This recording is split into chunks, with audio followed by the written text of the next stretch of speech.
Komið þið sæl og velkomin í landsbyggðir. Gamlar ljósmyndir segja oft á tíðum mikla sögu og verðmæti myndanna eykst jafnvel með hverju árinu sem líður. Minjasafnið á Akureyri býr yfir gríðarlega stóru ljósmyndasafni og gestur þáttarins að þessu sinni Hörður Geirsson sem að sér ljósmyndasafnið. Vertu velkomin.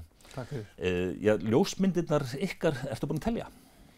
Já, það eru rétt tæplega 3 milljónir núna og við erum þriðja stærsta safnið í landinu og eftir Þjóðminjasafni og Ljósmyndasafni Reykjavíkur. Í safnið náttúrulega grunninn frá upprunalega má rekja til Hallgríms Einarssonar, hans og svona hans, og sem kemur inn á minjasafnum svona 1978 cirka og síðan bættust fleiri söfn við og ég tók til starfa þarna 1987 í fullu starfi og hef byggt upp ljósmyndadeildina þarna. Hvernig koma ljósmyndirnar til ykkar? Það eru þá áhuga ljósmyndarar og atvinnu ljósmyndarar, en það eru fleiri leiðir. Já, þetta nú oft stóru söfnin koma inn í gegnum ættingja eða slíkt í atvinnu, það sem vilja varðveita atvinnu söguna og ævistarf þeirra ljósmyndara sem hafa haft þetta sem atvinnu. Og síðan eru þetta dánarbú og fleiri leiðir sem að koma minni safneignir. Við ætlum að skoða nokkrar myndir í þættinum. Fyrsta myndin sem við sjáum, þetta er frá Höfða í Höfðahverfið, ekki? Jú, þessi mynd kom út og ég með áhuga á því að sýna hana. Hún kom núna inn fyrir ári síðan, í nóvember í fyrra. Og sýnir manni að það enn úti hjá almenningi mjög merkilega myndir gamlar. Hún tekin 29. september 1869 og það skrifað aftan á henni nafn hennar Guðríðar og sonur hennar Þórður Gunnarsson þarna. En hann í sérstökum svona teinóttum jakkafötum, svona heimasaumuðum, og til í Þjóðminjasafninu önnur mynd af þessum sama dreng sem með föður sínum, með séra Gunnari presti í Höfða, og önnur mynd af Gunnari þar sem hann einn og þar rangt nafn sett inn á myndina. Þannig að þegar þessi mynd kom í ljós þá allt í einu uppgötvaðist að það eru 3 myndir til úr þessari syrpu og hún leysti raunverulega úr þessu teinóttu föt drengsins. Þau leystu úr þessu vandamáli hvaða maður þetta verður, hver pappa hans væri, af því að hann með föður sínum og annarri mynd. 1869, hvernig var ljósmyndatæknin þá? Já, Tryggvi Gunnarsson sem ég hef svolítið rannsakað, hann var að taka myndir, sá sem var síðan alþingismaður, forstjóri Gránufélagsins og var á 100-kallinum okkar gamla græna. Hann læri ljósmyndun og myndar bæði hér á Akureyri og Hallgilsstöðum þar sem hann var bóndi. Og þessi tækni sem var að nota á þessum tímum voru votplötur, þar sem að þú getur að búa til plötuna, gera hana ljósnæma, taka myndina og framkalla áður en hún þornaði. Þess vegna voru það kallaðar votplötur. Ég læriði sjálfur þessa tækni út í Kaliforníu 2010 og þess vegna hef ég haft sérstakann áhuga að vera að rannsaka þetta tímabil, votplötunar. Þessi myndi, þær eru skýrar? Feikilega skýrar og þær eru teknar á glerplötur sem að gætu hafa verið endurnotaðar aftur og aftur, menn skófu þá bara myndin af og tóku aftur á plötuna þegar þú varst búin að búa til pappírskópíurnar. Þannig að það þarf að flytja myndin af negatífri glerplötu yfir á pappír og það það sem hefur varðveist til dagsins í dag.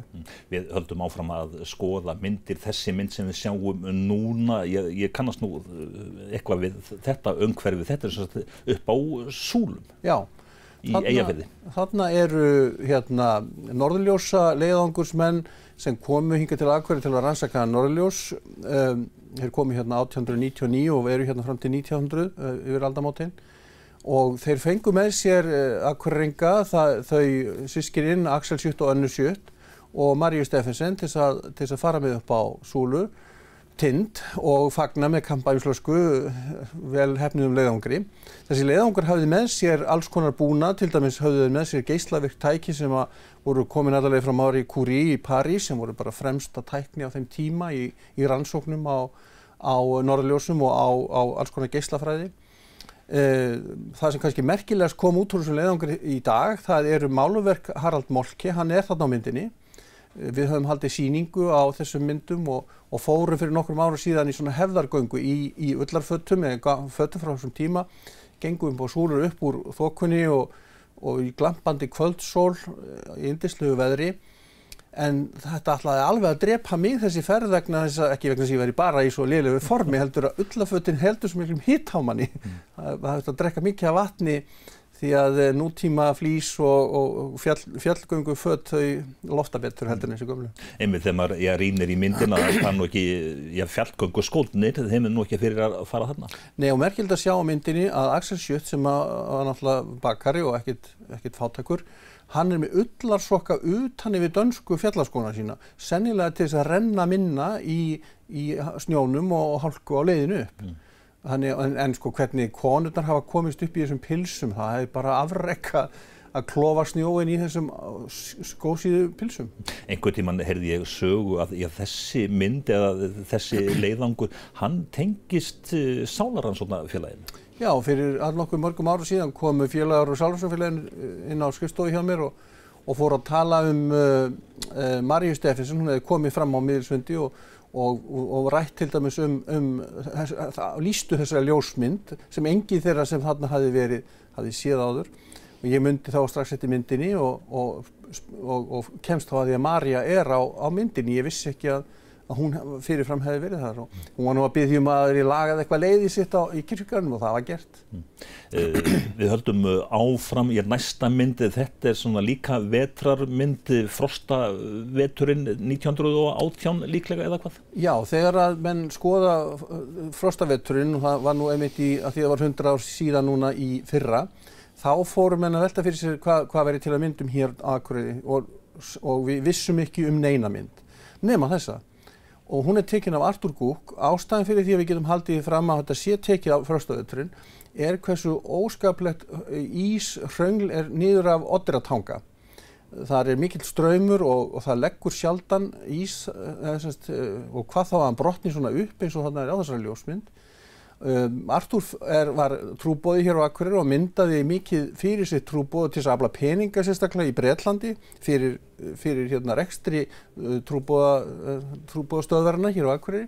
Hann flutti inn útvarpsstöð og horfði fyrstur mann á sjónvarp á Íslandi 1934 þegar Marconi að gera tilraunir með að senda út sjónvarp.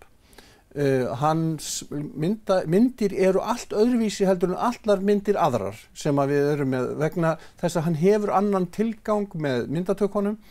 Hann fer út og myndar þegar fólk í skrúðgöngu eða þegar hinir ljósmyndararnir mynduðu ekki neitt og hans safn mjög skemmtilegt og Irene Gugg, dóttir hans, kom þessu öllu til okkar áður en hún lést. Þannig að þetta eru svona hálfgerða frétta ljósmyndir? Já, og svona skrásetningarmyndir. Hvernig nú að fá inn til sín mikið magn af myndum? Þið eru væntanlega á minjasafninu, þið eru að spá og spekulera þá í sögunni líka jafnframt af því að myndirna það segja svo mikið. Já, akkurat, og það náttúrulega svo skemmtilegast við starfið, það að finna myndir sem að við vitum ekki alveg hvað eru teknar eða í hvaða samhengi eru hægt að setja þær og svo framvegis. Og það eru alltaf áskoranir og mjög skemmtileg verkefni sem að koma inn á og til. Mikið heimsóknir til ykkar á safnið frá fólki sem svona spekulera í hinu og þessu? Já, og það verður alltaf auðveldara vegna þess að við höfum verið í stóru átaki að opna filmusafnið, það að segja mynda 46.000 kontakta svo kallaða og nú hægt að bara ef fólk geti fengið að skoða þá getur maður sendt þá kontakta sem á við til fólksins. Til dæmis stórt ljósmyndasafn hjá okkur frá afa mínum Herði Sigurgeirssyni sem var ljósmyndari í Vestmannaeyjum og nú geta Vestmannaeyingar skoða það bara heima hjá sér þó að filmurnar séu geymdar hjá mér og ég get afgreitt þær svo rafrænt. Næsta mynd sem við sjáum í þetta þekkja nú allir, þetta Akureyrarkirkja þá í byggingu. Já, og Eðvarð Sigurgeirsson tók þessa mynd sennilega svona 1939, hún langt komin, hún vígð 40 og það skemmtilegt að segja frá í tengslu við þessa mynd frá því að sögur sögðu að Magnús Guðmundsson, flugstjóri sem að þekktast var fyrir að hafa nauðlent Geysi á Bárðarbungu, hafi staðið á höndum á kirkjuturninum og Smári Karlsson, flugstjóri, stóð nú við hliðina á hann því ég var að spyrja hann að þessu hvort þetta væri sönn saga og hann jánkaði því og Smári sagðist að hafa staðið á hinum turninum, spýrunni. En svo laumaði hann því nú út úr sér að Stillasarnir hafi nú ennþá verið utan á kirkjuturnunum, þannig að þetta var nú ekkert eins óhuggulegt eins og það leit út fyrir. En Magnús var mikill íþróttamaður og hafði gengið á höndunum upp kirkjutröppurnar leikandi og hann var merkilegur maður og skemmtilegur og tengist þessari mynd svolítið þannig en kirkjan sjálf er náttúrulega stórvirki og merkileg arkitektur hans Guðjón Samúelssonar og blasir náttúrulega við og gaman að sjá að menn höfðu forsýni fyrir því að byggja svona merkilegt hús á þessum merkilega stað, þessum tanga þarna út fyrir hliðina á Sigurhæðum. Það sést á myndinni líka að það er sama steipuvélin sem að hræri steipuna í alla kirkjuna og hýfir síðan hjólburðuna með steipunni upp. Það er sama græjan sem notuð það. En maður sér líka á þessari mynd að hvað umhverfið hefur breyst mikið og hvernig það er í dag. Já, það gerir það og það sést nú reyndar ekki þarna hús sem hitt Stóruvellir sem er núna það sem safnaðarheimilið en í raun og veru þá er þetta samt sem áður líka lítið breytt af því að menn hafa haft eins og skynsemi í að byggja neðanjarðar eins og safnaðarheimili. Ég bara svona nútíma myndir dagsins í dag af Akureyrarkirkju. Þetta sjónarhorn, þetta er mikið notað? Nei, ekki mjög mikið. Þetta er náttúrulega tekið frá þessum listasafnið núna, Mjólkursamlagið. Og menn eru ofta að taka úr ýmsum öðrum áttum sérstaklega upp tröppurnar. Næsta mynd sem við sjáum, þetta er bíll blómum skreyttur. Hvar er þessi myndi tekin og hvenær? Hún er tekin 1950 við Þórshamar sem var það sem núna stendur Glerártorg og blómabíllinn á Akureyri var merkilegt fyrirbrigði og ekki margir sem utanbæjarmenn þekkja ekki til þessara blómabíla. En þeir voru pallbílar eða vörubílar sem voru skreyttir blómum og keyrðu bæinn með lóðrasveit eða hljóðfæraleikara á pallinum og þetta var til styrktar kvenfélögum eða ýmsu, þetta var oft bæði á sumardaginn 1. og 17. júní. Þannig að ég man eftir því sem krakki hafi verið hlaupandi og eftir blómabílnum langar leiðir bæinn. Þannig að þessi bílar, þeir voru talsvert á ferðinni svona á vorin og svona að selja sumarblóm. Já, nei, selja barmerki til þess að svona einhver ómerkileg pappís með títiprón sko, það var ekki. En þannig er sem sagt í dag Glerártorg verslunarmiðstöðin á Akureyri. Já. Það eru margar góðar og stórmerkilegar myndirnar. Er ekki svolítið gaman að brasa í þessu? Geysilega og sérstaklega þegar maður er að reyna að útskýra fyrir fólki eitthvað sem menn hafi þekkt ekki annars staðar á landinu og sem þá tengslu við öskudaginn og slíkt líka. Næsta mynd sem við sjáum, þessi mynd er líka frá Akureyri og tengist byggingu og frægu húsi á Akureyri, Amaró húsið, eða ekki? Jú. Þetta tekur Eðvarð Sigurgeirsson úr myndastofunni sinni í Hafnarstræti 100, H100, sem var nú frægur skemmtistaður seinna. En Eðvarð tekur þetta niður í byggingasvæðið. Það er búið að kaupa upp gömlu Rílsverslunarnar sem er húsið þarna hægra megin og það er þarna útbygging sem hefur verið höggvin af húsinu eins og það stendur í dag.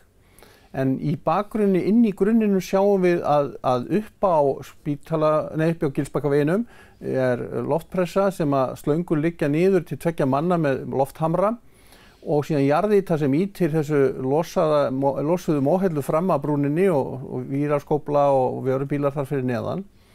Þannig grófum við fyrir þessu gríðarlega stóra húsi og þetta niður í móhelluna og þarna sem betur engin klöpp greinilega. En móhellan var erfið að eiga við áður en menn fengu þessar öflugu brautgröfur og þær vélar sem til í dag. En það var leyst og þarna opnaði þetta staðista vöruhús á Íslandi, ekkert utan Reykjavíkur neitt, þar sem að fólk fekk að ganga inn þarna 1960. Bara að sjá Amaró húsið í dag, þá er það svona fæstur sem að dettur í hug hvað það hefur verið mikið framkvæmt. Nákvæmlega, og það náttúrulega gaman að líka að segja frá því að þegar Skarphéðinn Amaro, eigandi Amaro, klárar húsina utan, bæði nýbygginguna og gömlu bygginguna sem við sjáum þarna, að þá mósaík klæðir hann húsið utan sem þýðir það og maður horfir á mósaíkið ennþá eins og bara daginn sem það sett á. Það er með ólíkindum hvað þetta er sniðug klæðning utan á hús og synda fleiri skulle ekki hafa notað þetta. En bara þessi mynd, hvað hún sýnir í raun og veru mikla sögu og hvernig tímarnir breytast eins og til dæmis grafan. Nákvæmlega. Víragrafan var ekki stórræður, hún var rétt til þess að lyfta efninu upp á vörubíla og búið. Næsta mynd, við förum svolítið svona hratt yfir sögu, næsta mynd er nú ekki frá Akureyri, þessi er frá útlöndum, þetta er hvað, sendiráð Íslands einhvers staðar eða eitthvað? Já, þetta er Thor Thors og Jóhanna Ágústa, kona hans, á tröppum sendiráðs Íslandinga í New York.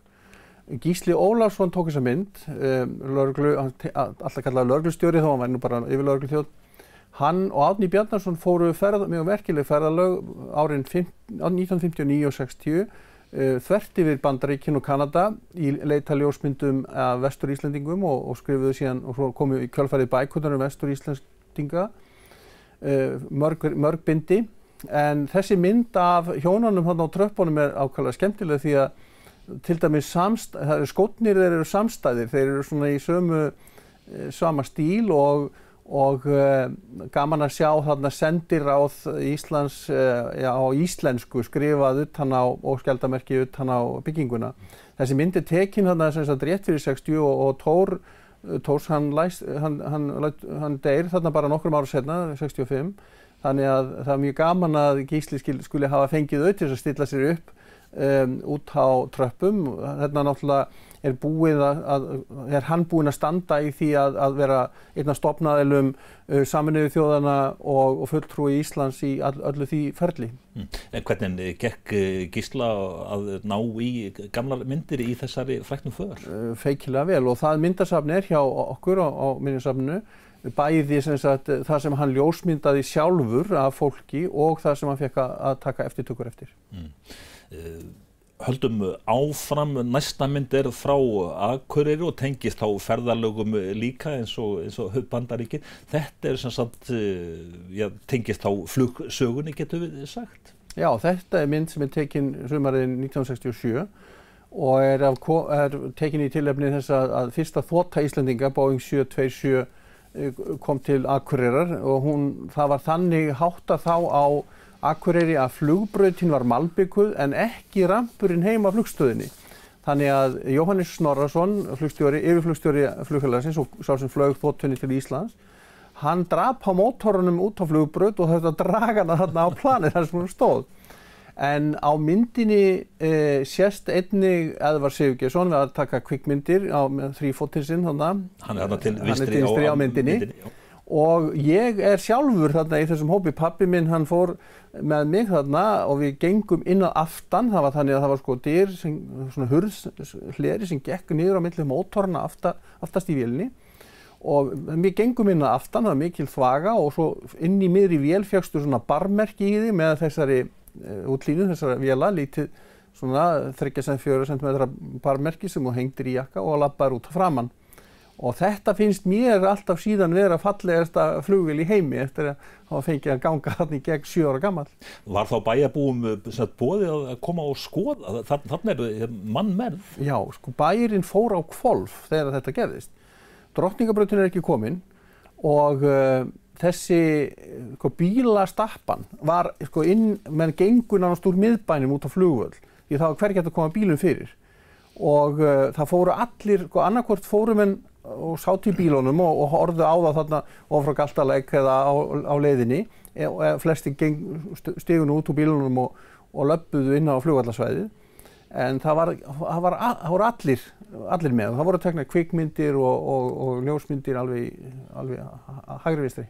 Og núna í dag, öllum þessum árum síðar, þá eru norrlendingar og akureyringar að berjast fyrir millilandaflugi. Nákvæmlega.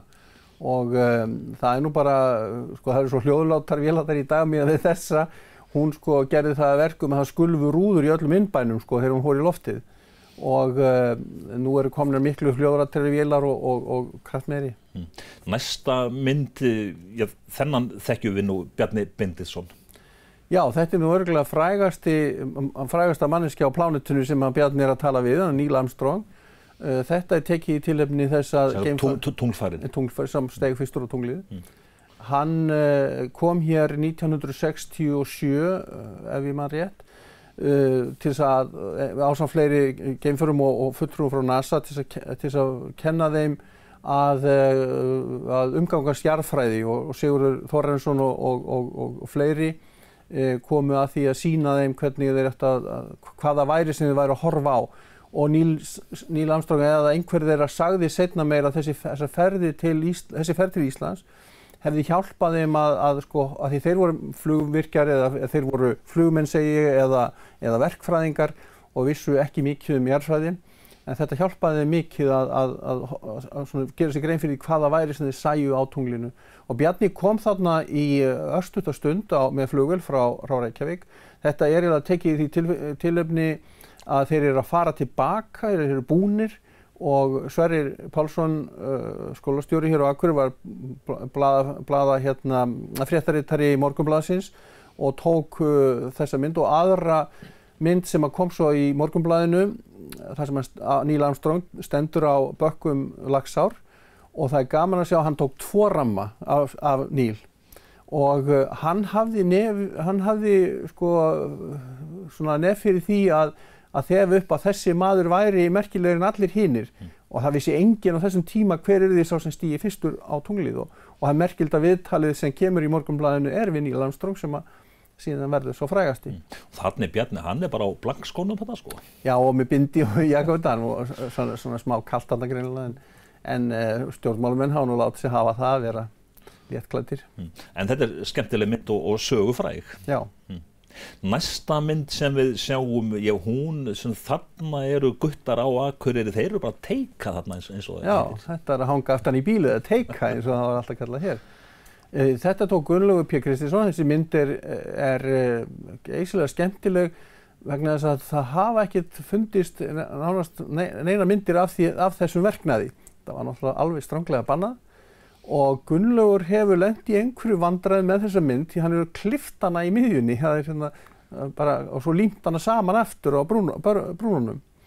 En það má sjá í andlit mann sem situr í aftursæti til bílsins og svona ógreinilega má sjá að það hús þarna á bakvið og mig grunar að þessi tekju í hliðina á útibúi kaupfélagsins við hliðina á Byggðavegi 98. Þannig að þetta sé sem sagt hús í Hrafnagilsstræti sem sagt á horni Hrafnagilsstrætis og Byggðavegar sem sést í bakgrunn. Og Gunnlaugur var alltaf að mynda eitthvað fyrir kaupfélagið og þetta bara einn rammi sem hann nær þarna með og flassið nær það langt að það nær drengjónum þarna og verður að einni af hans flottustu myndum. En þegar að Gunnlaugur var að taka þessa mynd svona hversdagslegur atburður þannig lagað, þá kannski hugsaði hann ekki þannig að þessi mynd, hún yrði nú í framtíðinni talin merkileg? Já, örugglega ekki og þessi strákar eru á gúmmískónum hann með hvítubotnunum sem runnu best af öllu aftan í bílunum, en þetta var náttúrulega alveg stórhættulegt og maður heyrði sögurnar af því að börn lentu undir öðrum bílum sem voru á eftir. En allar þessar myndir þegar þú ert svona að renna í gegnum þess að myndir hér áður fyrir það var dýrt að taka myndir, var meira svona uppstillingar heldur en svona hversdagslegar myndir? Já, það alveg örugglega, en Gunnlaugur var langt, hann er fyrsti fréttaritari sjónvarpsins á Akureyri og hann var ofta að mynda bæði myndir sem komu í blöðum eftir hann og einnig sem uppfyllingarefni fyrir sjónvarp og hann fór til dæmis í ljósmyndaferðir fór í flug og ljósmyndaði yfir bæinn sem voru síðan svona skilti eða kýrmyndir sem voru hafðar meðan hann var að lesa upp lessuð atkvæðum frá Akureyri í sveitarstjórnar og alþingiskosningum og svo framvegis. Þannig að hann myndaði kannski svolítið öðruvísi heldur en margir aðrir og hans efni náttúrulega fyrst og fremst sem fræðslufulltrúi IKEA, hann að dokumentera og skrásetja búðir og fyrirtæki kaupfélagsins sem að hann sá sjálfur að höfðu breyttu og skiptu stanslaust auglýsingar og uppstillingar, skilti og svo framvegis og bara búðunum var stundum bara hreinsað innanorðum og allt sett nýtt inn og þá sá hann nauðsyn þess að skrásetja þetta með ljósmyndum. Síðasta myndi sem við ætlum að skoða líka margt merkilegu örugglega. Þetta pollurinn á Akureyri Ísilagður. Já, það til mikið af myndum frá því svona fyrir að flugvöllurinn kemur, 1954. Þá breytist vatnaeðli pollsins mikið vegna ferskvatnsflutninga í pollin. Það mikið af myndum þar sem menn að dansa á skautum, menn í íshokkí, menn að veiða. En þessi mynd, hún sýnir dorgveiði keppni. Sverrir Pálsson hefur ljósmyndað. Hann sýnir ekki fólkið við að tosa færið upp og niður í gegnum hóluna. Heldur sýnir þetta stoltan pabba þarna með númeri framan á sér, með sparksleða og aflan og konan þarna með barnavagninu í hliðina á honum og öll fjölskyldan. Aflinn bara á teinunum þarna á miklu í trékassa. Já, og fara heim og borða þetta og gera þessu. En dorgveiði keppnir voru nú ekki margar og Sverrir þetta feikilega skemmtileg mynd og segir miklu meira heldur en einhver maður sem væri bara stæði við að dorga. En á pollinum voru það var mikil aktivitet þarna að öllu mögulegu leyti. Til dæmis þá svifflugum sem sagt af Kirkjugarðsbrúninni sem dæmi í austanátt á veturna þegar pollin var lagður. Og vissu það að þeir gátu alltaf lent á ísnum og pollinum á svifflugunni. Og einu frægasta saga náttúrulega því þegar Jóhannes Snorrason brotlendi svifflugu ofan í opna gröf í kirkjugarðinum og Guðmundur Karl sagði að hann væri nú vanur að senda þá hina leiðin og baða og kom ekki með fleiri í þessari áttinni.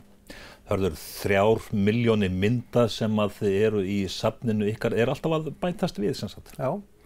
Og skráning hefur gengið mjög vel núna.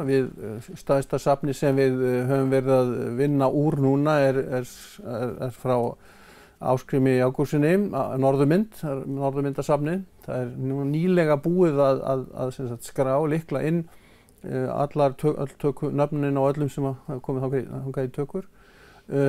Matthías Gesson kom fyrir nokkrum árum síðan þegar hann lést, þá kom hans stóra safn. Og það nú kannski skemmtilegast að segja frá því að hann myndaði fólk í Sjallanum og seldi mönnum og það geysilega skemmtilegt að það fer úr svona tímabilinu þegar að menn eru með briljantín kallarnir og konurnar með svona túberað hár og ógulega heishátt á höfðinu yfir í svona næstu því hippatíman þar sem að allir eru konur með sítt hár, bæði kallar og konur og fatatískan breytist mikið. Og það safnir aftur á móti viðkvæmt gagnvart persónuverndarlögum vegna þess að þar eru menn kannski ekki sáttir við að birta þær myndir sem eru þar. Hörður Geirsson hjá Minjasafninu á Akureyri, ljósmyndadeildinni. Þakka þér fyrir komuna og fyrir að sýna okkur þessar skemmtilegu myndir. Takk fyrir sömuleiðis.